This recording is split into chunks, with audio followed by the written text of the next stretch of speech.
হাদিস নবী করিম সাল্লাল্লাহু আলাইহি ওয়াসাল্লাম বলছেন, বনি ইসরাইলের তিনজন লোক একবার রওনা হয়েছিল কোথাও যাওয়ার পথে। তারা এক পাহাড়ি এলাকা দিয়ে যাচ্ছে। ঝড় শুরু হলো। ঝড়ের থেকে বাঁচার জন্য, আত্মরক্ষা করার জন্য তারা একটি গুহার মধ্যে আশ্রয় নিল। হঠাৎ করে বিশাল এক প্রস্তর খণ্ড উপার থেকে গড়াতে গড়াতে এসে গুহার মুখকে বন্ধ করে দিল। এখন তিনজন লোকের একজনও এখান থেকে বেরোবার আর কোনো পথ নাই। তিনজন লোক মরে যাবে, জীবন সম্পর্কে হতাশ হয়ে তারা কাঁদাকাটি শুরু করলো। মুরব্বী যিনি ছিলেন তিনি বললেন, কান্দা তো কোনো লাভ নাই, মরবো তো বটেই, কিন্তু আসো নেক আমল করে যদি কিছু থাকি, আল্লাহকে ভয় করে কোন আমল যদি করে থাকি, চলো সেই আমলটা দিয়ে আল্লাহ পাকের কাছে ওসিলা দিয়ে মাপ চাই। ওই যে সেদিন বলছিলাম, অবতাকু ইলাইহিল ওসিলা মানে পীর ধরা না, অবতাকু ইলাইহিল ওসিলা আয় আমলে সালেহ, নেক কাজের ওসিলা দাও। শুরু হয়ে গেল। একজন বলল, রব্বুল আলামিন তুমি জানো আমার একটা কৃতদাস ছিল, আমাকে না বলে সে পালিয়ে গেল, আর ফেরে না, বছরের পর বছর চলে যায়। আমি তার পাওনা বেতন দিয়ে বকরি কিনেছিলাম, বকরিগুলির বাচ্চা হইল, মাঠ ভরে গেল। অনেক বছর পর ওই কৃতদাস যখন আমার কাছে ফিরে এলো, আমি তাকে বললাম, আল্লাহর বান্দা, এই মাঠ ভরা যত ছাগল দেখতে পাও সব তোমার নিয়ে বাড়ি চলে যাও। সে বলল, মালিক আপনি কি আমার সাথে তামসা করছেন?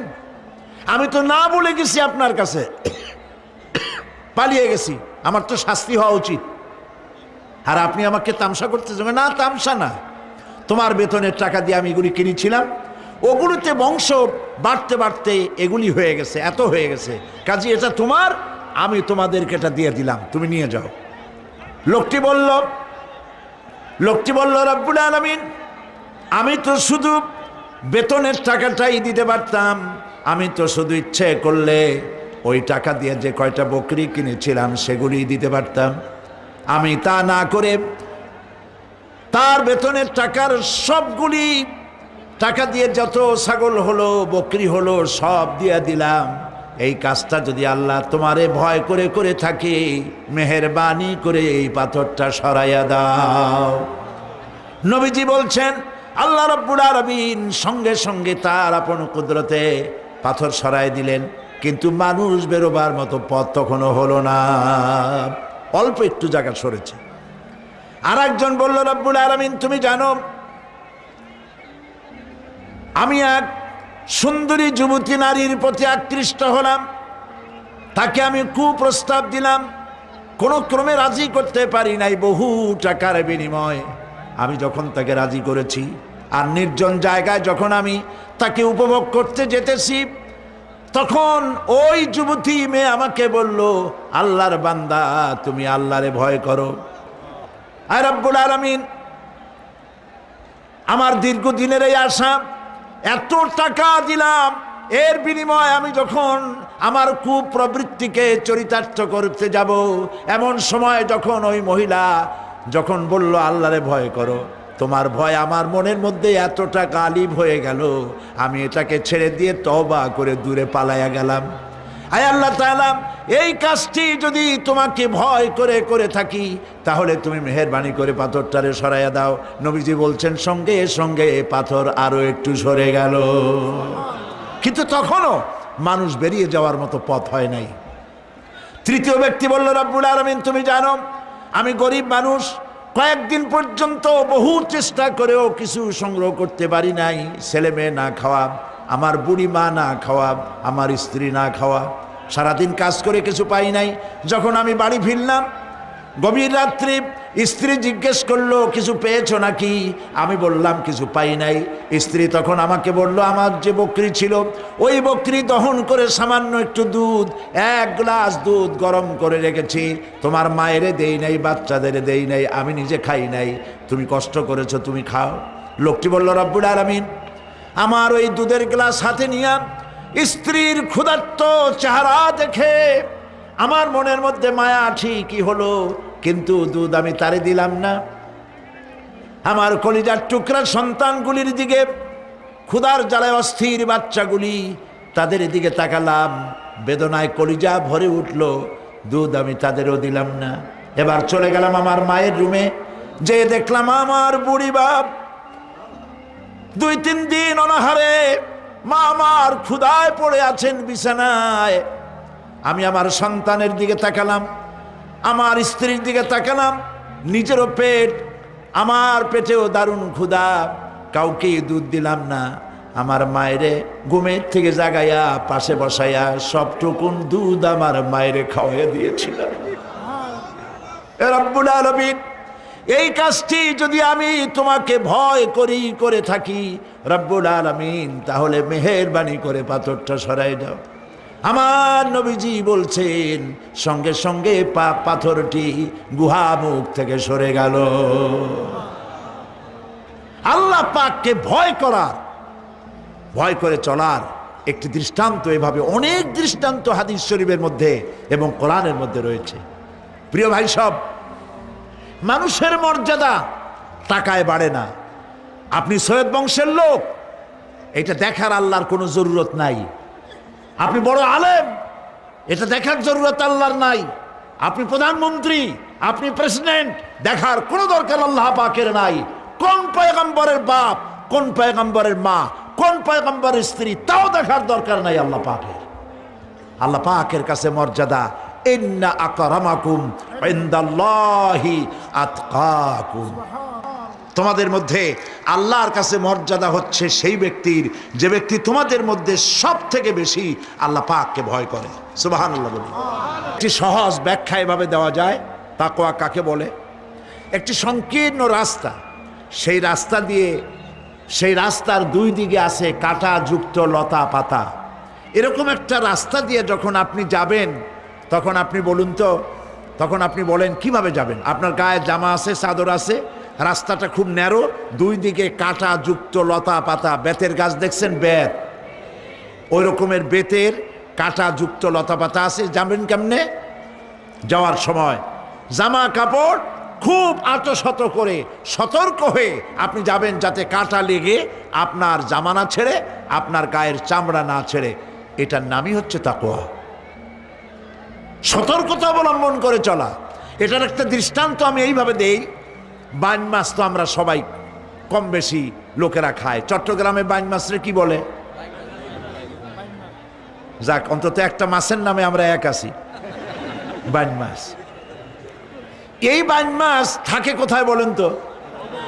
কাদার মধ্যে থাকে।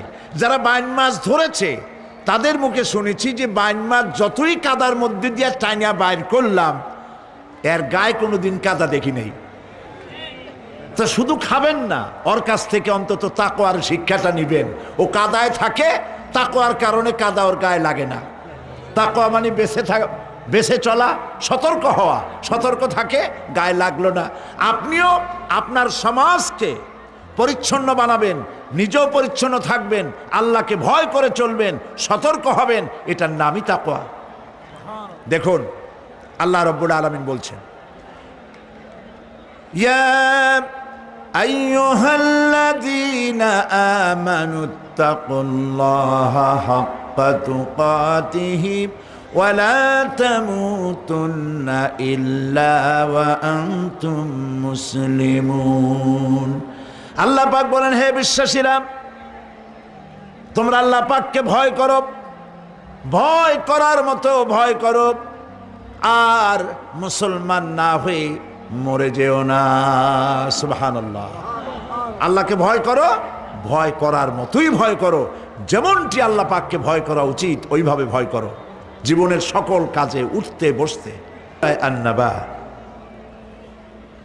ইন্না লিল মুত্তাকিনা মাফাজা, অবশ্যই মুত্তাকিদের জন্য রয়েছে সাফল্যের একটি স্থান।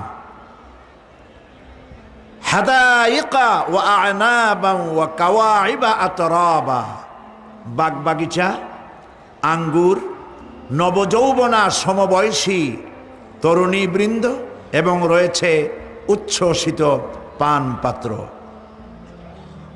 লা ইয়াসমাউনা ফিহা লাগওয়ান ওয়ালা কিযাবা, সেখানে তারা কোনো আজে বাজে মিথ্যে কথা শুনতে পাবে না। জাযাআম মির রাব্বিকা আতাআন হিসাবা, তোমাদের রবের পক্ষ থেকে এছাড়াও রয়েছে যথেষ্ট প্রতিদান এবং পুরস্কার। রব্বিস সামাওয়াতি ওয়াল আরদি ওয়া মা বাইনাহুমার রাহমান লা ইয়ামলিকুনা মিনহু খিতাবা, এসব পুরস্কার রয়েছে তোমাদের সেই রবের পক্ষ থেকে যিনি আকাশ আর জমিনের আর এর মধ্যে স্থিত সব কিছুর মালিক, যার সামনে কথা বলার সাহস কারো থাকবে না। এটা হলো যে আমার তেলাওয়াতকৃত আয়াতের শাব্দিক তর্জমা। এখন আমরা ব্যাখ্যার দিকে যাব। আমি গতকাল বলেছি কোরআনে কারিমে আল্লাহ পাক যেখানেই নিজের নাম বলেছেন জব্বার কাহ্হার, সেখানেই আল্লাহ পাক নিজের নামের পরিচয় দিয়েছেন রহমান রহিম, পরপরই বলেছেন যাতে বান্দারা ঘাবড়ে না যায়। যেখানেই বলেছেন জাহান্নামের কথা, সাথে সাথে আবার আল্লাহ পাক বলেছেন জান্নাতের কথা। যেখানেই বলেছেন আযাবের কথা, সাথে সাথেই বলেছেন রহমতের কথা। সুবহানাল্লাহ বলবেন না? গতকাল আমরা শুনেছি জাহান্নামের কথা, ঠিক না? আজকে আল্লাহ পাক বলছেন আমি মুত্তাকিদের জন্য বিরাট সাফল্য রেখেছি। মূল সাফল্য কিন্তু পৃথিবীতে না, আসল সাফল্যের জায়গা কোথায়? পরকালে। বলেন আসল সাফল্য কোথায়? পরকালে। কত বড় মন্ত্রী হইলেন, কত বড় ডাক সেটে নেতা হলেন, কোন দেশের প্রধানমন্ত্রী হলেন, কত টাকার মালিক হলেন, এটাই আপনার সফলতার বিফলতার মানদণ্ড নয়।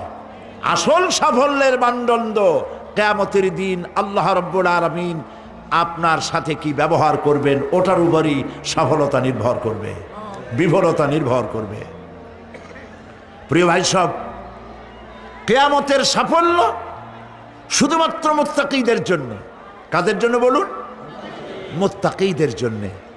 আরবি ভাষায় তাকওয়া বলে একটি শব্দ আছে।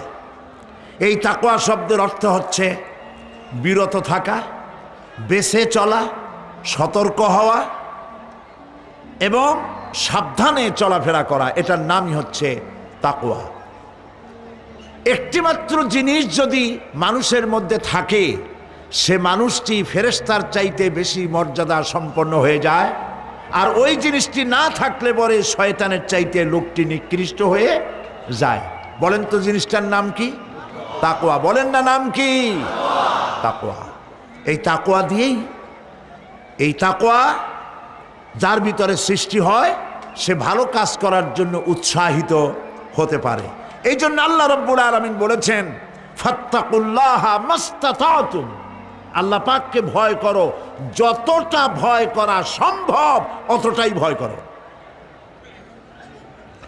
ইন্না লিল মুত্তাকিনা মাফাজা হাদাইকা ওয়া আনাবা ওয়া কাওয়াইবা আতরাবা ওয়া কাআসান দিহাকা لا يسمعون فيها لغوا ولا كذابا جزاء من ربك عطاء حسابا رب السماوات والأرض وما بينهما الرحمن لا يملكون منه خطابا صدق الله العظيم।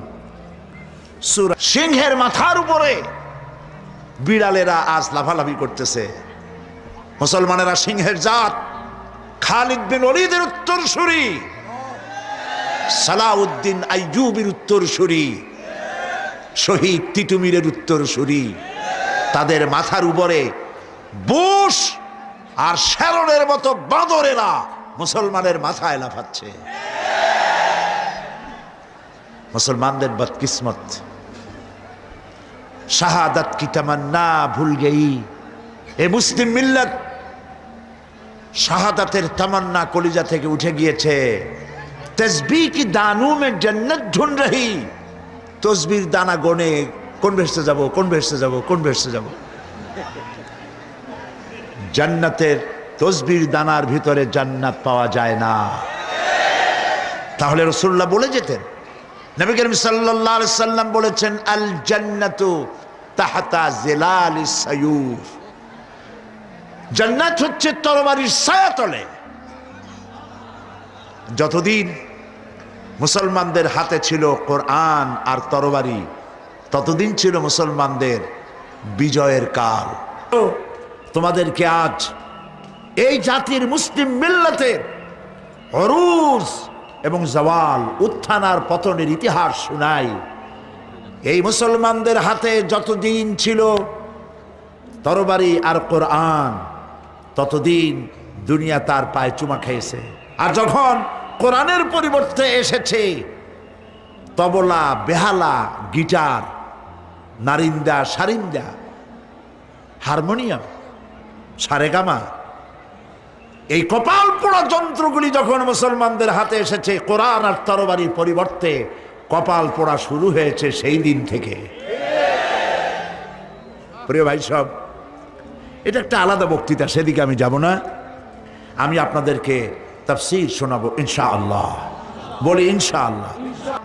এই কিতাব দিয়েই, এই কিতাবের কারণেই তদানীন্তন পৃথিবীর super power Roman empire, Persian empire, Nabi Karim সাল্লাল্লাহু আলাইহি সাল্লামের সাহাবায়ে কেরামের কদমের উপরে চুমা খাইছিল। সুবহানাল্লাহ। আজ আমরা লাথি খাই, আর ওই সময় আমাদের পায়ে ওরা চুমা খাইতো। আজকে রোমান এম্পায়ার, পার্সিয়ান এম্পায়ার যেমন সুপার পাওয়ার, সেই যুগে আজকের super power America, German, Japan, Britain, এরা হলো সুপার পাওয়ার। সেই যুগের সুপার পাওয়ারেরা মুসলমানদের পায়ে চুমা খাইতো, আর আজকের সুপার পাওয়ারেরা আমাদেরকে মারে। আলোচনা তো শেষ করতে পারবো না, তবে সংক্ষেপে কথা বলবো। শেষ করতে পারবো না কেন? আল্লাহ রাব্বুল আলামিন বলেছেন, قُلْ لَوْ كَانَ الْبَحْرُ مِدَادًا لِكَلِمَاتِ رَبِّي لَنَفِدَ الْبَحْرُ قبل أن